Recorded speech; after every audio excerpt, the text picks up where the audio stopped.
when I was young. I fancied playing football, but I didn't take it seriously.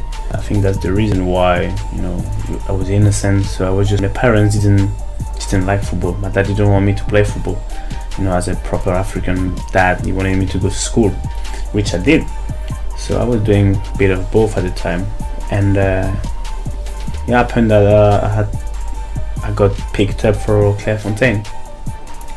So that's when things got a little bit serious, and so I just went through the stages without really knowing who I was playing for, what I was competing for, and I think that's why I got that far.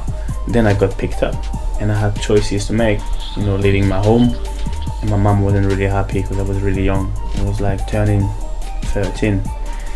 So then I left, because my dad was like, okay, if you want to be a man, you gotta make decisions, so don't worry, God will be with you and you'll be alright. So I left, and I kind of developed myself on my own, trying to survive in this football world. According to Bassong, with a lot of success comes great responsibility, especially in Africa. I think the difference for me and for all my brothers, it was and is that from when I was really young, my parents always put God first in my life. So when you got the light, I know for a fact that God overlooked on me all the time. I've done some bad things, as young. We all have done some mistakes and trying to show off or to feel part of a bad group of people, just because you're young, you're growing up.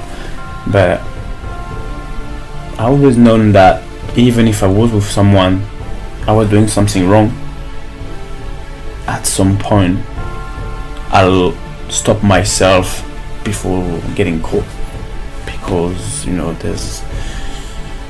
there's this spirit who's gonna stop me at some point.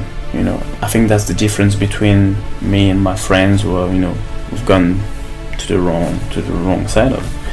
And whether if it's in football or in general life, that's always been the case. Bassong has an inherent duty to encourage younger footballers to become better players and also to have a better life during and after football. I like to advise people, but not in a way like a dad, like, no, you shouldn't do that. I say, no, go and do your stuff.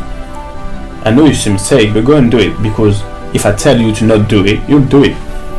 So go and do it. But just put something in your mind, so at some point when you're gonna stop yourself early enough, but you're gonna still do it. It's like when they talk about girls and say, okay, no, go and experience it, do it.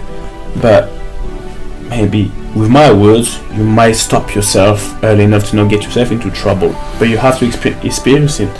So yeah, I've came across loads of young players, and I like to talk to them because it's funny. Because I know what they're gonna do. I know exactly how they think, how they're gonna do, and that makes me laugh, honestly. And some of them listen more than others, but even the ones who don't listen, I just hope for them that they're not going too far.